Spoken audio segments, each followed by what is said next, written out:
ಕೈಯಲ್ಲಿ ಶಕ್ತಿನ 1,000 ರೂಪಾಯಿ ಕವರ್ಗೆ ಹಾಕಿ. ಗೊತ್ತಿಲ್ಲ, ನಾನು ಇದುವರೆಗೂ ಯಾರಿಗೂ ಹೂವಿನ ಬೊಕ್ಕೆ ಕೊಟ್ಟಿಲ್ಲ ನಾನು. ನಮಸ್ಕಾರ ನನ್ನ ದೇಶಿಗಳಿಗೆ. ನಾನು ಚೆನ್ನಾಗಿದ್ದೀನಿ, ನೀವೆಲ್ಲ ಚೆನ್ನಾಗಿದ್ದೀರಾ ಅಂತ ತಿಳ್ಕೊಂಡಿದ್ದೀನಿ. ಈಗ ಒಂದು ಉಡುಗೊರೆ ಅಂತ ಅಂದರೆ ಗೊತ್ತು ನಿಮಗೆ, ಮುಯಿ ಕೊಡ್ತೀವಿ. ಯಾರದೇ ಮದುವೆಗೆ ಹೋಗಲಿ, ರಿಸೆಪ್ಷನ್ಗೆ ಹೋಗಲಿ, ಒಂದು ಬರ್ತ್ಡೇ ಪಾರ್ಟಿಗೆ ಹೋಗಲಿ, ಏನಕ್ಕೆ ಒಂದು ಮುಯಿ ಕೊಡ್ತೀವಿ ನಾವು ಅಲ್ವಾ.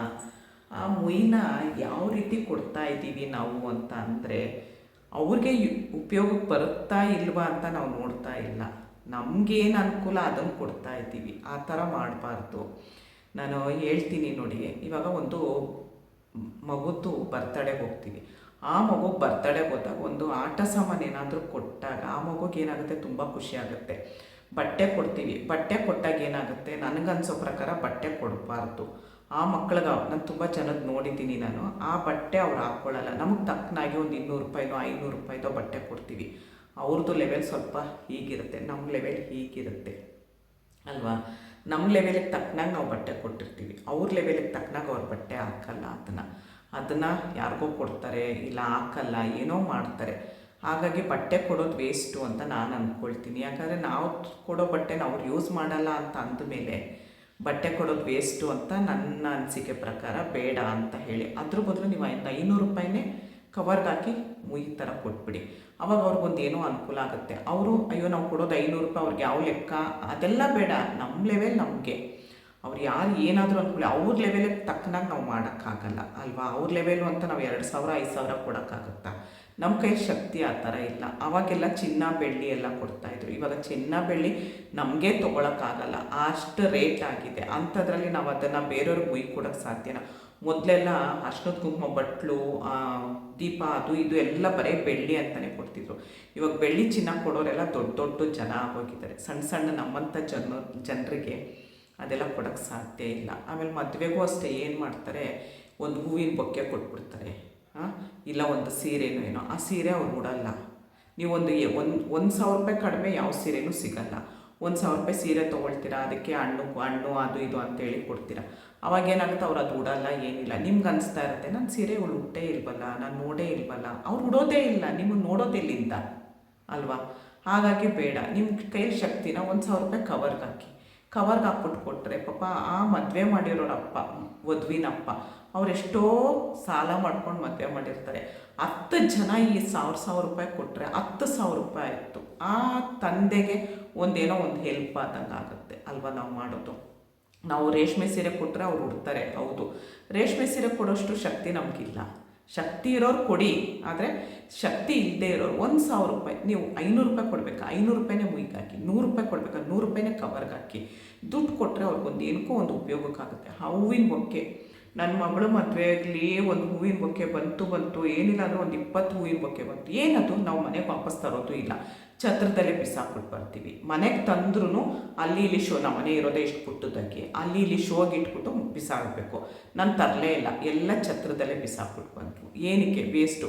ಒಂದು ಹೂವಿನ ಬೊಕ್ಕೆ 150-200 ರೂಪಾಯಿ ಇರ್ಬೋದು, ನನಗದು ಗೊತ್ತಿಲ್ಲ, ರೇಟ್ ಗೊತ್ತಿಲ್ಲ. ನಾನು ಇದುವರೆಗೂ ಯಾರಿಗೂ ಹೂವಿನ ಬೊಕ್ಕೆ ಕೊಟ್ಟಿಲ್ಲ ನಾನು.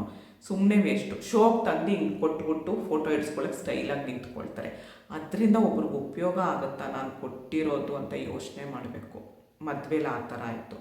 ಆಮೇಲೆ ಇಲ್ಲ ನೀವು ಫ್ರೆಂಡ್ಸ್ ಸರ್ಕಲ್ ಎಲ್ಲ ಇತ್ತು, ತುಂಬ ಜನ ಫ್ರೆಂಡ್ಸ್ ಸರ್ಕಲ್ ಇದ್ರಿ ಅಂದರೆ ಒಬ್ರೊಬ್ರು 500 ರೂಪಾಯಿಗೆ 10 ಜನ ಇತ್ತು ಅಂದರೆ 5,000 ರೂಪಾಯಿ ಒಂದು ಕವರ್ಗೆ ಹಾಕ್ಕೊಡಿ.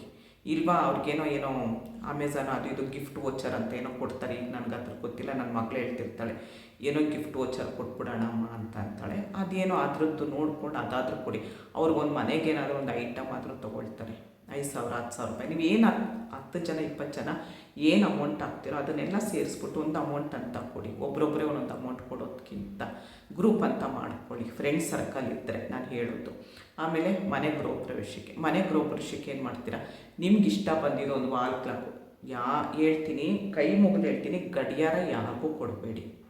ಯಾವುದೇ ಫಂಕ್ಷನ್ಗಾಗಲಿ ಏನೇ ಆಗಲಿ ಗಡಿಯಾರ ಮಾತ್ರ ಮುಯಿ ಕೊಡಬೇಡಿ. ಗಡಿಯಾರ ಮುಯಿ ಕೊಟ್ಟರೆ ನಿಮ್ಮದು ಒಳ್ಳೆ ಟೈಮೇ ನೀವು ಅವ್ರಿಗೆ ಕೊಟ್ಟಂಗಾಗುತ್ತೆ, ನಿಮ್ಮ ಟೈಮು ಖರಾಬ್ ಆಗುತ್ತೆ. ಅರ್ಥ ಮಾಡ್ಕೊಳ್ಳಿ. ಗಡಿಯಾರ ಮಾತ್ರ ಕೊಡೋಕ್ಕೆ ಹೋಗ್ಬೇಡಿ. ಒಂದೇನೋ ಶೋಕೇಸ್ ಇಡೋದಂತೆ ಆ ವಾಸು ಈ ವಾಸು ಏನೇನೋ ಕೊಡ್ತೀರ, ಅದನ್ನು ಅವ್ರು ಯೂಸ್ ಮಾಡಲ್ಲ, ಬೇರೆಯವರು ಕೊಡ್ತಾರೆ, ಬೇರೆಯವರು ಯೂಸ್ ಮಾಡಲ್ಲ. ಅದು ರೀಸೈಕಲ್ ಆದಂಗೆ ಆಗ್ತಾ ಇರುತ್ತೆ. ನೀವೊಬ್ರು ಕೊಡ್ತೀರಾ, ಅವ್ರು ಇನ್ನೊಬ್ರು ಕೊಡ್ತಾರೆ, ಅವ್ರು ಮತ್ತೊಬ್ರು ಕೊಡ್ತಾರೆ. ಅಂಥದ್ದು ಏನಕ್ಕೆ ಬೇಕು. ಆಮೇಲೆ ಬುದ್ಧಂದು ಮುಖವಾಡ, ಬುದ್ಧಂದು ತಲೆ ಬಂದಿರೋದು, ಬುದ್ಧ ಕೂತ್ಕೊಂಡು ಧ್ಯಾನ ಮಾಡ್ತಿರೋದು ಅದೆಲ್ಲ ಕೊಡ್ತಾರೆ. ಅದೆಲ್ಲ ಈಗ ಒಬ್ರೊಬ್ರು ಮನೇಲಿ ಇಡೋದೇ ಇಲ್ಲ. ಬುದ್ಧ ಧ್ಯಾನ ಮಾಡ್ತಿರೋದು ಮನೇಲಿ ಇಡಬಾರ್ದು ಅಂತ ಕೆಲವೊಬ್ರದ್ದು ನಂಬಿಕೆ. ಅವರೆಲ್ಲ ಅದೆಲ್ಲ ಇಡಲ್ಲ. ಅವಾಗೇನಾಗುತ್ತೆ, ನೀವು ಕೊಟ್ಟಿರೋದು ವೇಸ್ಟ್ ಆಗುತ್ತೆ ಅಲ್ವಾ?